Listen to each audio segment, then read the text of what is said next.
siyaset dünyasında hem de gündelik yaşamda kullanılan kavramlar arasında yer alıyor. Laf cambazlığı yapan kişileri ifade ediyor. İnsanları kendi tarafına çekmek için kullanılan bir yöntem olarak da niteleniyor. Evet değerli izleyiciler, bu hafta ele alacağımız kavram demagoji. Dilerseniz tanım bölümümüze geçmeden önce yönümüzü sokağa çevirelim ve halkın demagoji nedir sorusuna verdiği cevapları izleyelim. Yani boş laf demeyeyim de yani sürekli bir şeyleri böyle ayrıntılı ve detaylı konuşarak ya da anlatmaya çalışarak laf kalabalığı yapmak. Bana demagoji yapma derler yani. Hep böyle kuralları buluyorsunuz değil mi sormak için? Saptırma. Tartışma aslında en basit haliyle. Farklı iki tarafın tartışma diye adlandırabiliriz. Demagoji bir konu hakkında gereksiz yere olumsuz sözler söylemek gibi bir şey herhalde. Demagoji ne demek? Bilmiyorum. Bir lafla, cümleyle vesaireyle kişinin kendisini acındırıp haklı duruma çıkartmaya çalışması. Güzel bir soru, bilmiyorum. Demagoji boşuna konuşmak demek herhalde. Bir şeyleri sanırım iddia etmek miydi? Ya da laf kalabalığı yapmak tarzı bir şeydi sanki. Gelmedi aklıma. Şey miydi, demagoji böyle milletin aleyhinde mi konuşmaktı? Başka bir şey sorun, demagoji. Demagoji şu an aklıma gelmiyor ama şey olabilir.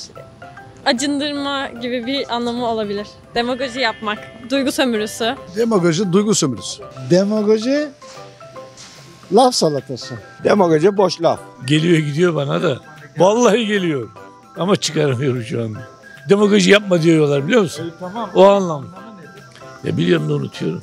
Demagoji vallahi çok kültürüm biraz zayıf. Demagoji bilemedim. Demagoji ne demek? Demagoji dedikodu gibi bir şey.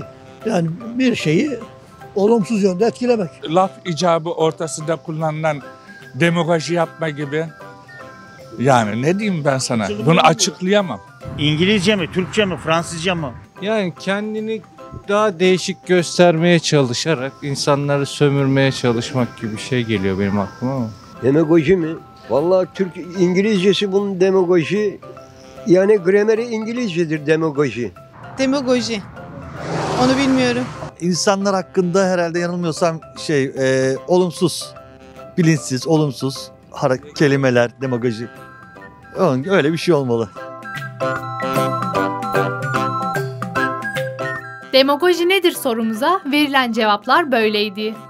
Halk bu kavramı tartışmak, saptırmak, duygu sömürüsü, dedikodu ve laf kalabalığı şeklinde tanımladı. Demagojiyi kendini olduğundan farklı göstermek diye niteleyenler de vardı. Şimdi de sırada tanım bölümümüz var. Gelin hep birlikte demagojinin temel anlamına bir göz atalım.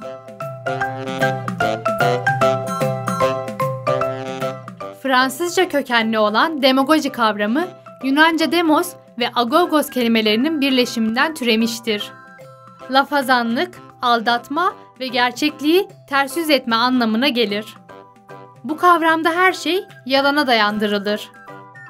Hedef, duygu sömürüsü yaparak bir kişiyi veya topluluğu kendi tarafına çekmektir. Demagoji yapan kişiye de demagog denir.